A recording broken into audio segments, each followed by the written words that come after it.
Yo, Eat, what's up? What's Welcome. going on? What's up? What's Welcome. up? How you doing? Tired. Welcome to the Loading Up podcast. They have asked me, the non-informant one, to start the show off today. So before we start off and we do introductions, if you like what you listen to, or if you listened to us before and decided that, I'm not going to do it, this is your time to subscribe to the Loading Up podcast. Tell us what you think about it. One of us will read it, not me.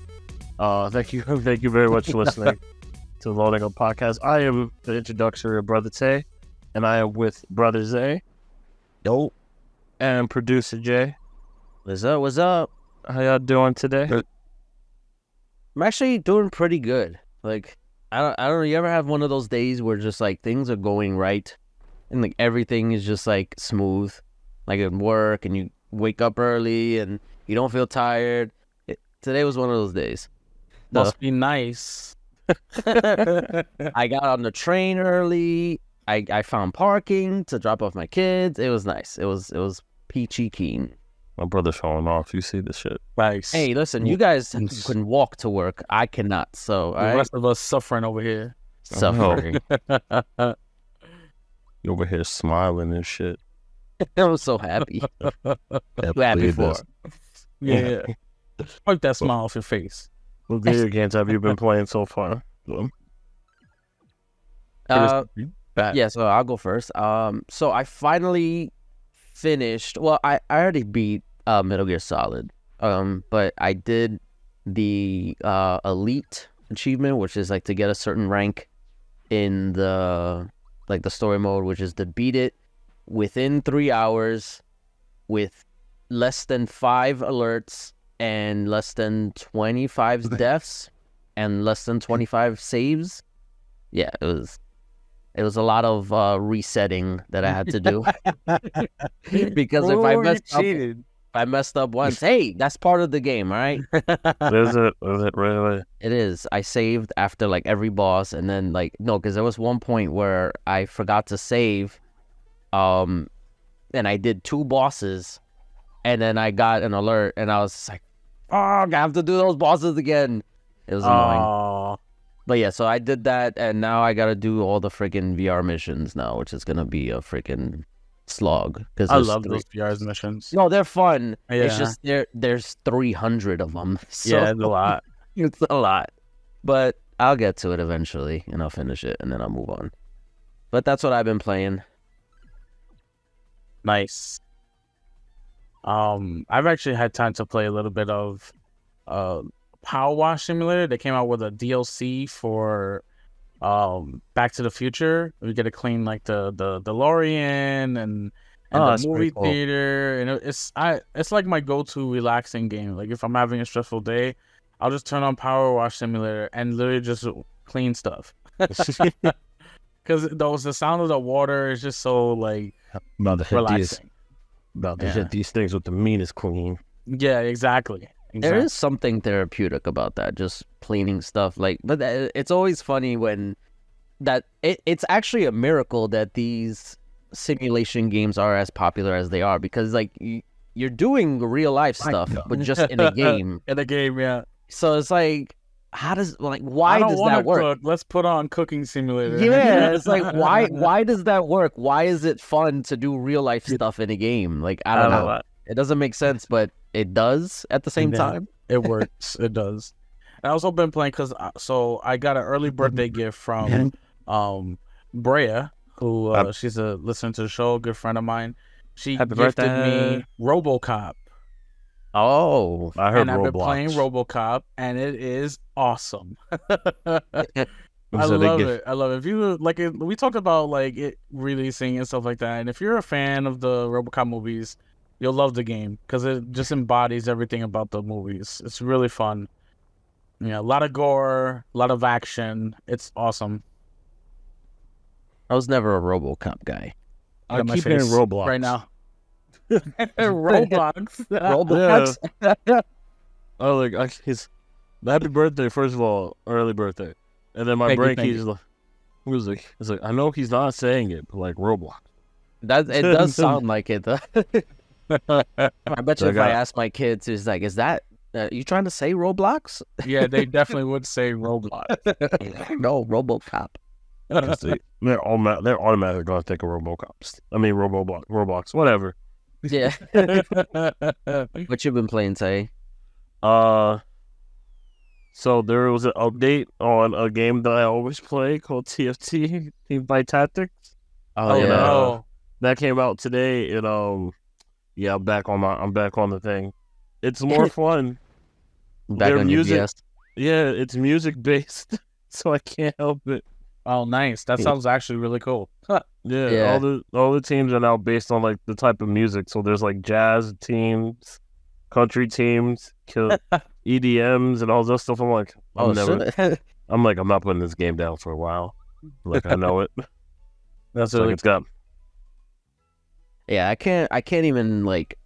I get scared to try like new mobile games because like I got so addicted to Marvel Snap, and I get scared every time because I'll browse because it's like on my home screen because I have like a little game section or whatever, and I see it all the time, and every month or so I'll play a game, and then I'll play 2, I'll play 3, I'll play 4, I play, and then it just won't stop. It's like crack. Afraid. It's like crack. That's crazy. And then no, the other day I saw an ad for it, and I was like, "Oh, don't do this to me." Like you have to dive in. You can't let it control you. But yeah, so it is what it is. Wow, that's how I felt with Monopoly Go. Oh man, See ads for that crack. too. Yeah, don't do it. Don't do it. Don't do it. Don't do it. Don't do it. Yeah. Anyway, we can get to the news. Yes, let's jump right into the news. So, a couple of weeks ago, actually, the Golden Joystick Awards, where everybody can vote for who they want to win their game of the year. And to no surprise, Baldur's Gate 3 just smashed it out the park, winning so many different awards, including Ultimate Game of the Year, Best Storytelling, Best Visuals, Best Gaming Community, even PC Game of the Year. They literally just wiped the board with their awards. And that's sort of like what everybody expects to happen, especially with Jeff Keighley's Game of the Year is coming up on December 7th, which we'll do next week, a show, our Game of the Year predictions, and then a live show on December 7th for the Game Awards. So stay tuned for that so we can stream live and react live to all the trailers and all the nominations and winners. Yes.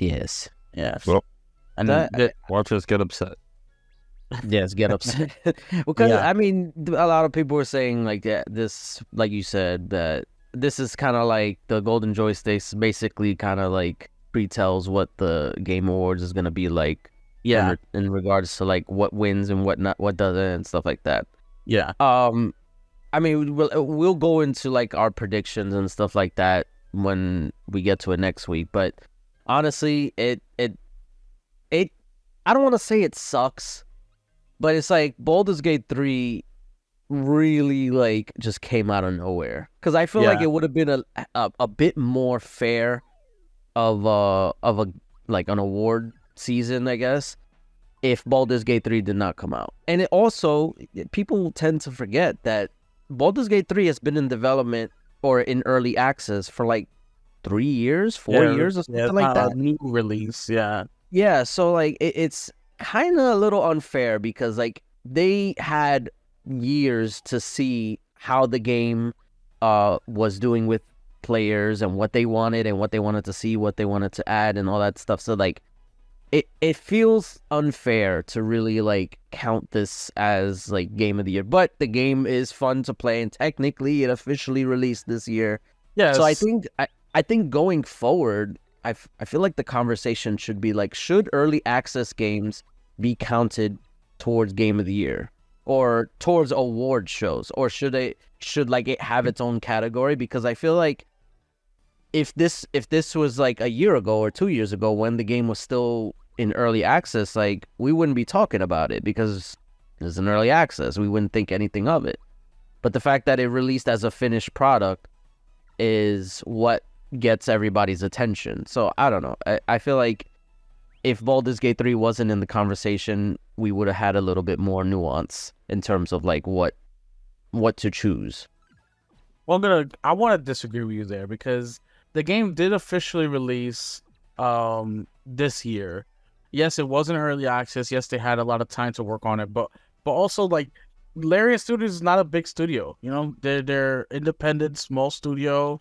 You know, that they needed the time to work on it to perfect it, and I think the it coming out to such high praise and high reaction this year was just their hard work on display because they worked so hard to make the game that good.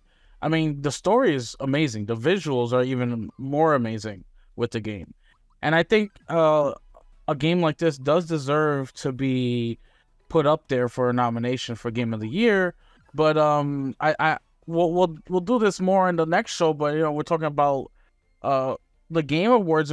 I don't think games like Remake should be up there, with Resident Evil being up there. It's a give and take. I know, and speaking of remakes like Resident Evil 4, at the Golden Joystick Awards, it won PlayStation's Game of the Year.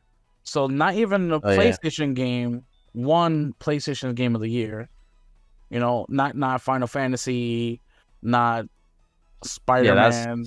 It's a little weird. Yeah, so like either Golden Joysticks picked Resident Evil 4. Mind you, Resident Evil 4 was a great game.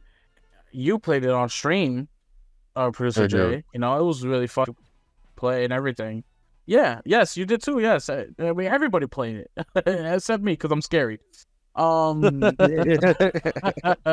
So it just goes to show you that the game is very powerful. It came out to really high praise, but should it be Game of the Year? Who knows? We'll just have to wait and see for the Jeff Keighley show to see exactly what the industry picks or what the media picks. Yeah. I kind of feel like with this, because I'm more on I'm with Brothers there on this, and I think that it should still count, even if it's early access, because there's nothing wrong with early access games. It's just the way it is. You're right. That's but true. Also, that's just in a way of like, hey, like we're trying to pull out this game. How do you guys feel about this game? Let us know. Like technically, that's what you could use it for, and I think that's a good idea on using certain things. Yeah. I mean, I have a lot of issues with the Game Awards, and if you want to find out more about it, you can watch my video that I made earlier this week, where I go into the topic of the Game Awards and the quote-unquote Xbox tax. Oh, no. Xbox tax. So say tax? Yeah. Well, you know what? I did get a little bit about that because which, by the way, the quick save is awesome. I want to do a few myself. It wasn't really quick. No, it wasn't quick, but it was still it was really great format. I loved what you did. But I just wasn't there to argue with you. Yeah. See, this is why I needed my space, Yeah, no, I feel you. And you said it in the chat, like once I rant, like there's no stopping me. Like I literally planned on doing like 10 to 15 minutes. Yeah. And then I ended up doing 27. Yeah. I mean, it's okay though, but I want to say a little bit about the Xbox tax before we go on to any more news because I do think that there is a media bias, right? But overall, when it comes to like when you look at the scores, when you take all the scores, you average them out, Xbox still averages better scores than PlayStation by a slight slim margin. It's not a lot. It's like 84.5 versus 83.6, with PlayStation games. I just think the vocal minorities on both sides are louder and more obnoxious, and they're just out there making more noise. And then, of course, these publications, these media outlets, they do it for likes and clicks, and they, That's, yeah.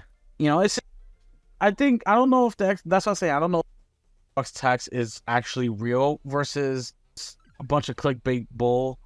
because I know you Someone see calls people clickbait. talking about you see people talk a lot about how Xbox gets the short end of the stick, and in some cases they do, some cases they don't. I just don't know if we can trust everybody on their opinions about the Xbox tax, especially people who were the biased ones, you know? That's what I meant to bring up. And again, like, all right, so when I did, Excuse Me Brother, the solo show, I mentioned in the group chat that I need to make bullet points because, like, I can go off on tangents and then I forget what I'm talking about and then I try to bring myself back and then I skip over what I wanted to say.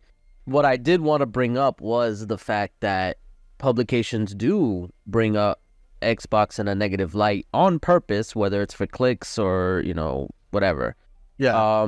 But that's also part of it, that they do it on purpose and it's causing that negative feedback to kind of permeate throughout the gaming community because they want the clicks and posing Xbox in a negative light gets them that. Very true. Definitely. So that is also the influence, and it could be like unconscious to some people, like, oh, if they see negative article on Xbox, that means like, oh, maybe Xbox is doing bad, maybe I shouldn't invest in Xbox going forward because why? They're doing so bad according to this article. So it's stuff like that I consider the Xbox tax. It's not necessarily just like, oh, they get lower reviews because they're on Xbox. Like, no, it's more encompassing than just that. Yeah. No, you're right, though. Anyway. I wanted to say that before we continue. No, it's good. You know, I do love the format, though. You should do your own quick save as a rebuttal. Right. I was We'll like, just go back and forth and quick saves. Someone will have to explain it to me because y'all both know I don't want. So that's funny. We'll give you the spark notes. Yeah, I'll do a quick save if I need to do one. Talk about the 2K community. Yeah, definitely. Listen, definitely do it. Jesus. Do it, definitely. Listen, if you got a topic you want to talk about, go for it. Definitely. Oh, my hatred of the 2K community is strong. So let's continue with the news. So I think it was last week where Snoop Dogg and his son are teaming up to form a game studio to help minority creators publish content via Unreal Editor, using like on Fortnite's Unreal Editor. And furthermore, Snoop Dogg's not to be trusted anymore at this time. Oh yeah, I was just gonna say the whole, like, I know it's not gaming related, but that whole freaking I'm not smoking, or I'm stopping the smoke or something like that, where he got everybody and it was freaking for a commercial. Well, it was for some sort of merchandise. Where it's just smokeless. It's just you're still smoking, just not giving out too much, not giving out smoke. Yeah, I'm like, you hold on, you gotta admit that was genius. it was amazing. You understand? It's not the problem that it was genius. The problem he did it. Yeah, he got everybody. He did. People were like really heartbroken. Like, "Yo, Snoop, are you okay? You want to talk about it?" It's like, we're here for you. You need us, Snoop. Just for that shit to come out, I was like, this man is playing. No, but this is really interesting. I feel that, Snoop Dogg, he's just doing shit. Like, he don't care. Not only that though, he's been, part of gaming groups. Like he was part of Funny's Clan for a little bit. He was at gaming tournaments. They invite him out to play like one of the Call of Duty tournaments with content creators. He used to live stream. He used to live stream a lot, and he's actually really good at the games. So like him teaming up with his sons to form a gaming studio to help, minority creators. Called Death Row Games. Oh no, I don't think he'll do that. I mean, why not? He still has too many issues with Shook Knight. it is dubbed Death Row Games, so. We'll see what this comes of it. I mean, it'll be interesting to say the least. Yeah, definitely. I mean, we know he's part of the gaming community. He's in Call of Duty, for crying out loud. He has a skin in Call of Duty. Yeah, that's right. Yeah. So like he has a presence in the gaming community, and I don't see how this could be a bad thing, especially for minority creators using Unreal. Unreal's so versatile, and giving the opportunity to allow minority creators to create games in Unreal is a big step forward. You know. You don't know how you see that? I can make it bad. Don't do that.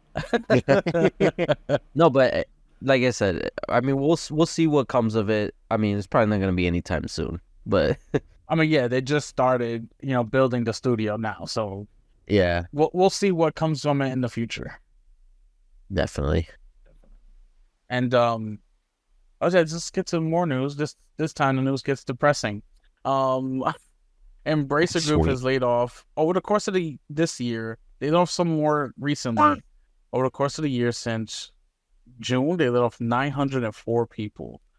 And the reason why we're bringing this up is because their numbers came out at one of their quarterly investor meetings, and they're actually up 13% increase in sales.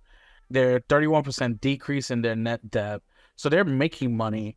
They're getting rid of their debt, but they're making money, and yet they're still laying off hundreds of employees. I know that the $2 billion deal with Saudi Arabia fell through, and now they're like scrambling. But I just, every time I hear about layoffs in the gaming industry, I just think they need to unionize now. Yeah, it's getting really bad, and it's like every studio's being hit with layoffs, and it sucks. It sucks that there's no like safety or security for these developers, and that like their jobs can just disappear just for whatever reason. Like, and the fact that like Embracer was banking everything on this deal that wasn't even finalized. Like, why would you do that? First of all, like that's I don't know. It's not but the it's smartest also idea. Yeah, but it's also weird because like this is technically the second time this has happened to Embracer. Because if you remember, I don't want to say it was the same group, but essentially the majority of what Embracer is right now was THQ, and the same thing happened to THQ. They lost a whole bunch of developers, and they ended up having to liquidate all their assets they went bankrupt. So I'm scared that Embracer is essentially gonna do the same thing, but it's even worse because they own so much now. Yeah, and it's like I don't know what at this point could save them, because it would be like you would say, oh, they need to like have like a good bankroll or something like that, or investment or whatever. But their games are not delivering. So it's like, even with an investment, you still need games to produce and to do well. Their past few games have not done that. So it's like, I don't know what is going to happen. And I honestly hope that in the worst case scenario, those developers will be able to find something like other jobs within the industry, because it's just really bad. Yeah. Mm-hmm. Yeah, definitely. It's gonna go to more sad, depressing news. Star Wars Knights of the Old Republic remake was reported earlier this week by Jeff Grubb to be dead. Like, they're not working on it anymore.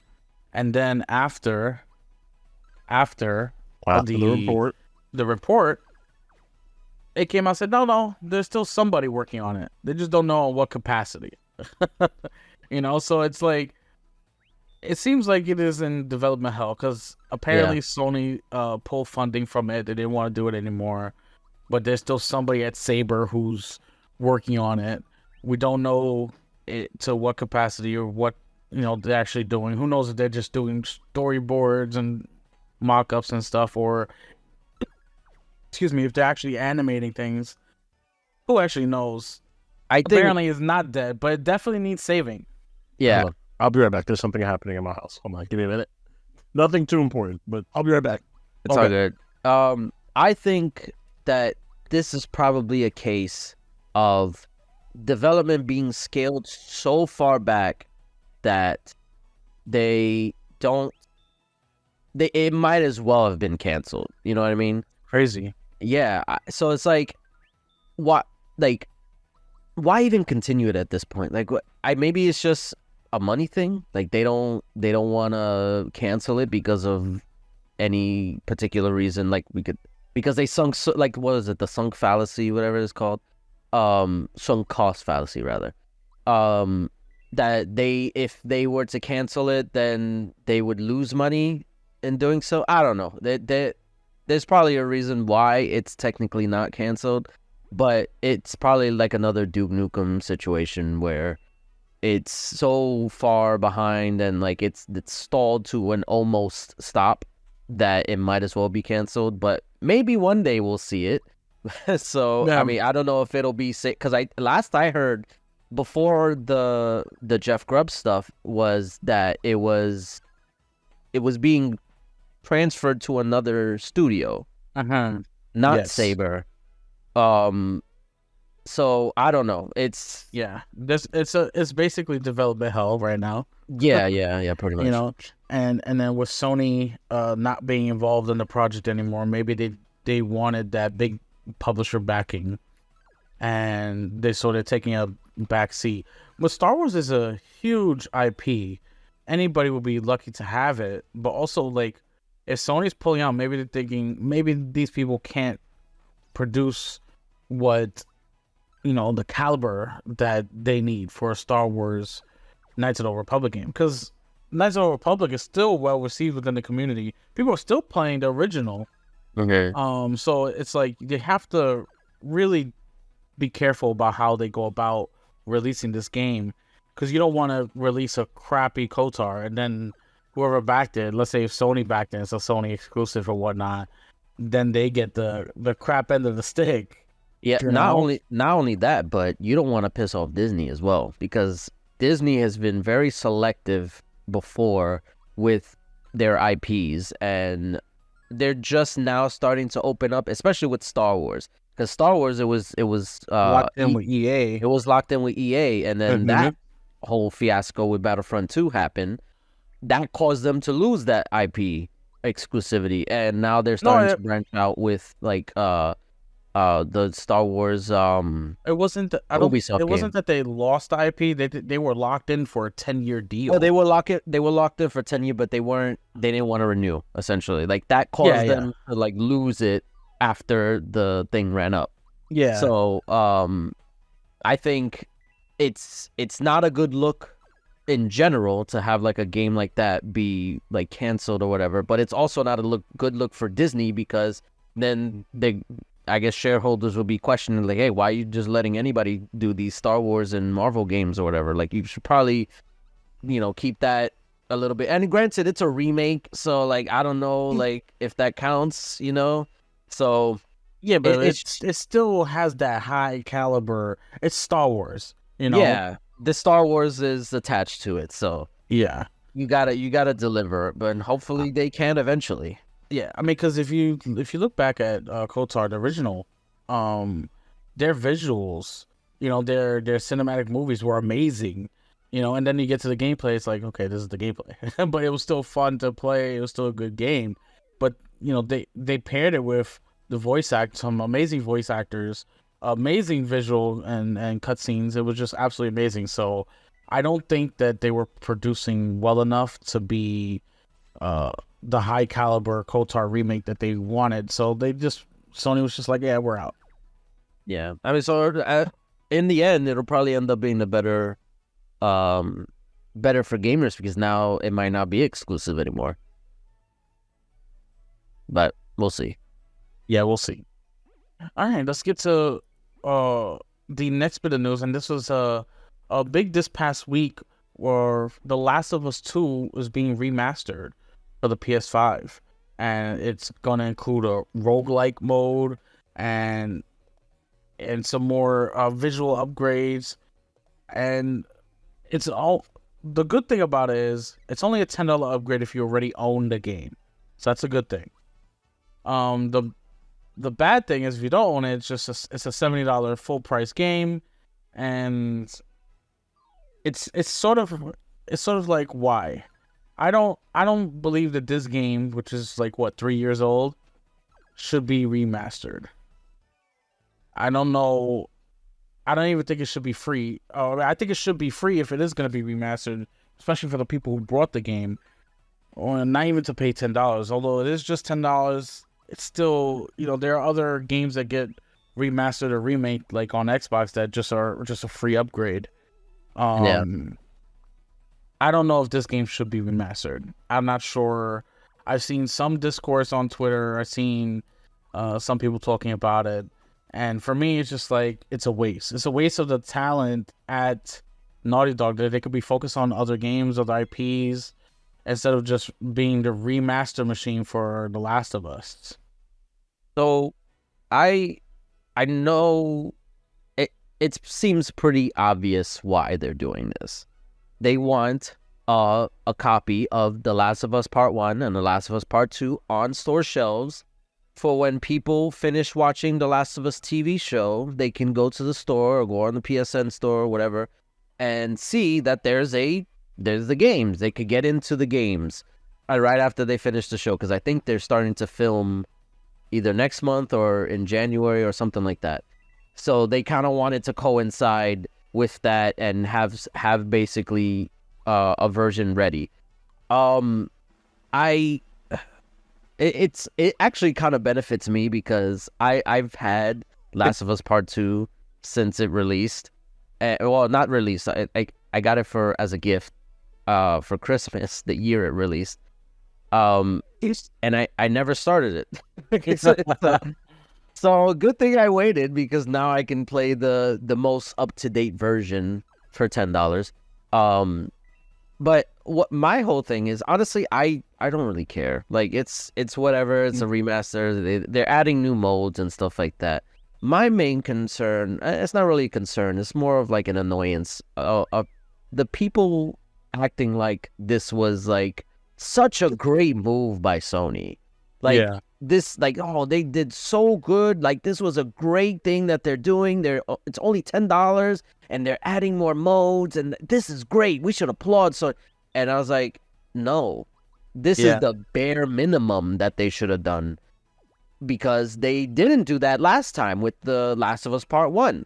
That was a full-on remake, no $10 upgrade, and it gave you less content because it didn't come with factions or well, I guess they didn't promise factions, because Part 1 didn't have factions. Did it? They didn't.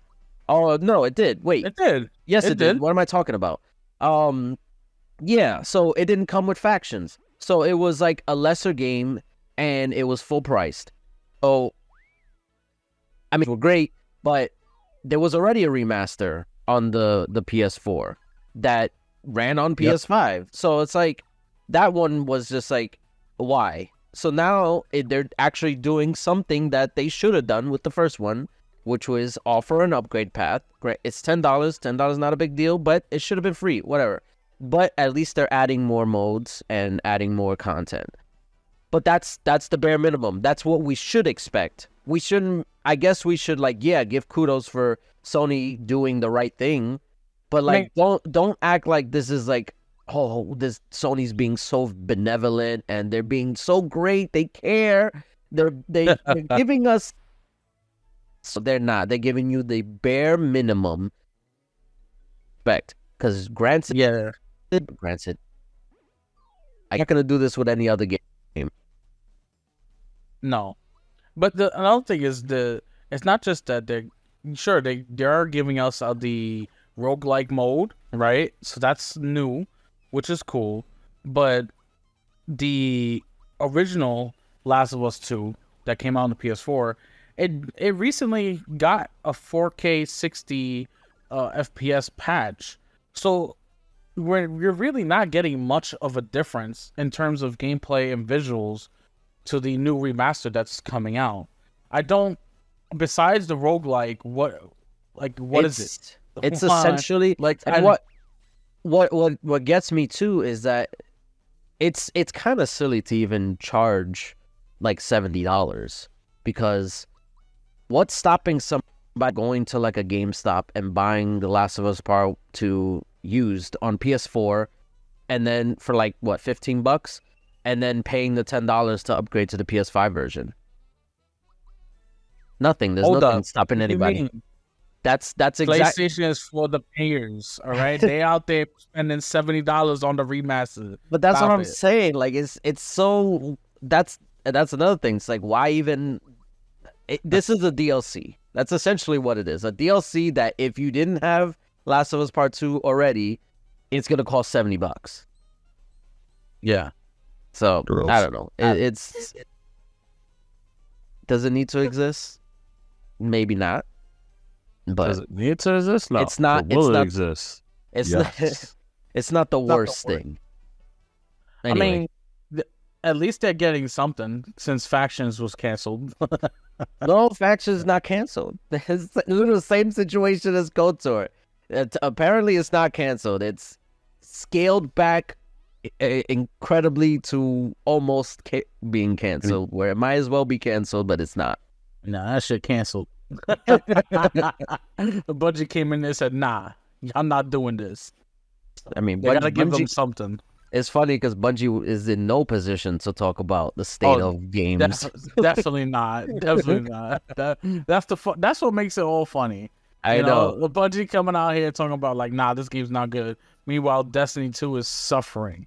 And then the studio is suffering. They're laying off like what was it, like 10% of their studio? Yeah. Madness. It's all madness. Exactly.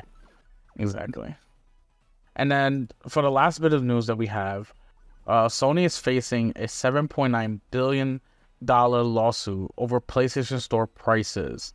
So in the UK, sort of a gamers lawsuit came about where they're asking for $7.9 billion because of Sony's monopoly on the PlayStation Store. Now, every single store does this. Microsoft Store does it, Nintendo Store does this, everybody does it, Steam Store. They all do a percentage where they charge a percentage to play have their games in the store. But so that shouldn't be the focus of the lawsuit. I think the focus of the lawsuit should be more about how PlayStation doesn't sell their games anywhere else besides an official retail store and the PlayStation Store. So you can't go like on CD Keys or buy a key somewhere online for a PlayStation Store. You can. It's just very like it's extremely limited. Yeah, that's because some people will get keys for games if they buy a bundled system and then they go sell that one key. Yeah. So again, it's very limited. Like if you go on CD Keys and search up a PS5 game, you're gonna only see you'll see Modern Warfare 3, you'll see God of War, Horizon, and I think there's another one that's Spider-Man, because those were bundled with the system. But other than that, you will see no other PlayStation game on these other stores. So they really do have a monopoly on the storefront. You either buy with PlayStation or you buy at a retailer, and that's it. There's no other way. Whereas there's so many different ways for other people to buy Steam games, Xbox games, all these other platforms through games. So I think that should be the main focus of the lawsuit that they're putting up. But it did go through. The judge allowed it to go through, and we'll have to wait and see exactly what comes of the next step for these lawyers. I think eventually it'll probably just be thrown out, much like the Apple and Epic lawsuit was basically fought over, because that was similar in the sense of the storefronts. Yeah. So I think it would just be thrown out eventually, but it was passed on to the next stage.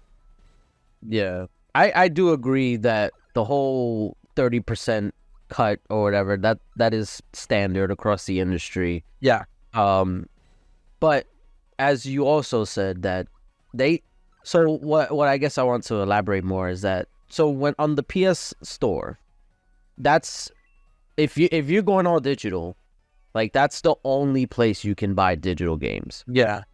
You can't, because like on Xbox and Nintendo, if you go to a store like Target, Walmart, whatever, you'll see like digital codes on like the racks or whatever that you can buy for games, in addition to the physical copy.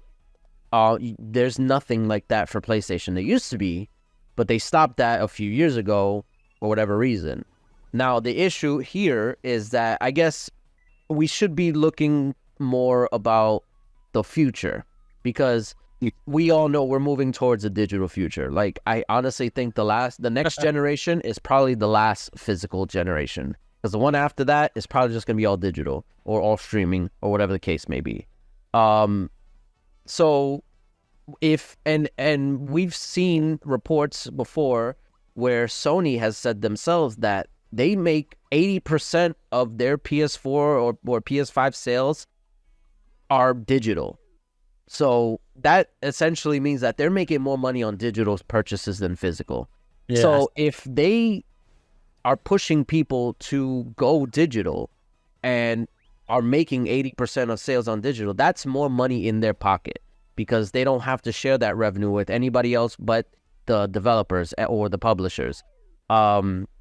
So it's a little bit different for physical, because you have to add in the retailer at that point. So they make a little bit less of a cut. And you could argue that that justifies the price increase or whatever. But with digital, there's no cost to pressing discs. There's no cost for distribution. There's no cost. Yeah, there's just less cost. There's no like physical box, all plastics. Yeah, it's literally just the 30% that they make, and then that's it. And I feel like the issue is that they're making more money on digital sales than physical, so they should adjust the price for the digital, because you can only get it through PlayStation. You can't get it anywhere else. So I feel like that's where the lawsuit might have some ground, but it's very, very slim. And like you said, I do think this is probably going to get thrown out, because it's like, if you do that, then you might as well do it for all the other. You might as well do it for Valve with Steam. You might as well do it for Xbox and Nintendo and all that stuff, because you can make the same argument for them. But I feel like that's where they're focusing on PlayStation, because you can only buy digital on PlayStation. You can't buy digital anywhere else. Yeah. I mean, we have to just wait and see how this is going to play out. And I don't think it will go any further. All these gamer lawsuits, I find them so funny. It's like there's a bunch of fanboys trying to one-up each other on which lawsuit is going to go through more. Yeah.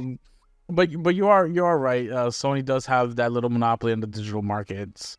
So we just have to hope that they can change their ways. Their regulators can push something to change their ways, so for us consumers who are buying the games have more chances and better opportunities to buy games to be cheaper. Because I don't think a digital game that's 2 years old should be $70 still. You know, like that's really crazy. Yeah, it's always the UK that's always stirring up some shit. It's always them Brits. Let them. They have nothing better to do. They got nothing better to do than just complain about shit. Let's just start some nonsense. Yeah. And that's it for the news. I know Producer Jay, you had a great question you want to get to.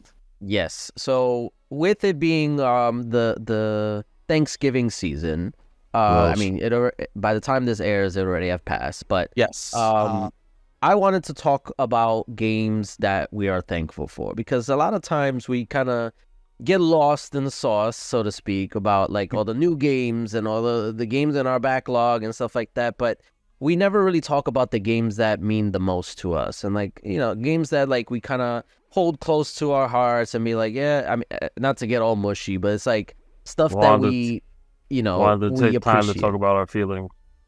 Indulge me. Yes, it is feelings time. If you want to get in your feelings, go right ahead. This is a safe space. But yeah, I just felt like it's appropriate to talk about like a game or games that we're thankful for. So, you want to go ahead first, or?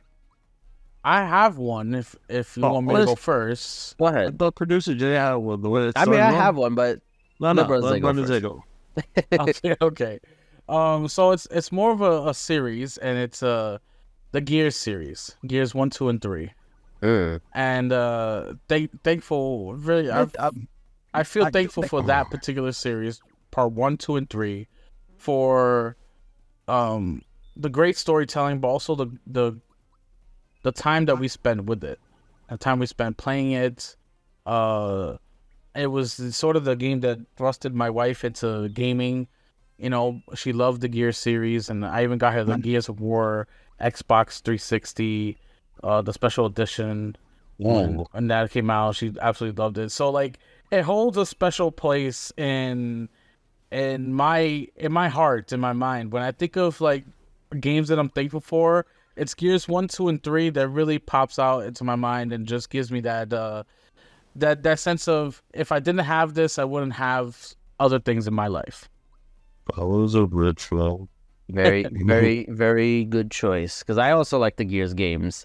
Yeah, That was like my go-to like multiplayer games. Like there was three like when I was in the 360 era, there was three games. It was always Halo, Gears, and Call of Duty in that order. But yeah, good choice. Good choice. That's mine. Yep. Tay, you want to go or you want me to go? I go. Okay. I've gotten a chance to grow up with a lot of games, no matter how terrible, hard, destructive I've ever been. But I want to say the one that has started my madness and the deception, I think we got to be thankful for Mario Kart. Oh man! If it wasn't for one of the first 4 games I ever owned, it's one of the only series where I bought 1 through 8. Yeah. That like Same. even that I had like I kept money and like safes and stuff. Like I didn't let people touch stuff. I was like, nah, I gotta hold this together for like this. Those games have allowed a lot of destruction. And if it You wasn't said Mario Party? Yeah, Mario Party. Okay. That's a great game. So I will always be thankful for allowing me to become the monster I am today. Mario Party is also the source of a lot of arguments. I know. That's what makes it great. I still remember the freaking one time I was playing with my cousins, and I think I was losing, and my cousin, he kept like gloating and stuff like that, and he kept like rubbing it in my face that I actually went and turned off the GameCube. Yup. Because I was so upset. Like, nah. That's crazy. It's like, what are you doing? I didn't lose. Nah, like, you were just mad you losing. I didn't lose. The game never ended. Right? It was you talking about? inconclusive. You have no proof. Exactly. That actually led to us instituting a rule where we save after every round. Because in case one of us... have you turned off the game? Well, I mean, it was so traumatic that it was just like, nah, we gotta have proof. Like, we can't lose this no more. Nah, you were all wild. There is a difference. Yeah, I was crazy. That was a good choice. That brings me back. All right, so for me, it should come as no surprise because I talk about this franchise very often. It's Mass Effect. So it's funny because when I played the first Mass Effect, I didn't like it. I think it was mostly because I was young and I didn't really understand the concept of like an RPG, and it was very deep for me at the time when I started playing it. And I remember I was so excited for it because I saw the shooting and I was like, oh, this looks so cool. And then when I found out that there was a lot more to it than just shooting, I was like, yeah, this is kind of boring. But so yeah, I ended up selling it because I was just like, yeah, this is not for me. My brother said, this is not it. Go back in time and beat up little producer Jay. Yeah, I was like, you have no idea. Yeah, so then like years later, they were coming out with Mass Effect 2, and I decided to give it another shot because I was like, you know what? Maybe I was a little too rough on the series, and everybody else was hyped for it. So I was like, you know what? Let me give it a shot. And when I tell you I fell in love with this game, it was, first of all, it was like my first real introduction outside, like, so I played the first one and I gave up before like I really got into it because of the whole RPG stuff. But playing Mass Effect 2 was like a good bridge because they refined the combat and made it more like streamlined. It did. And and I was able to get through a lot of the RPG stuff a lot more smoothly because I didn't feel like there was so much of it.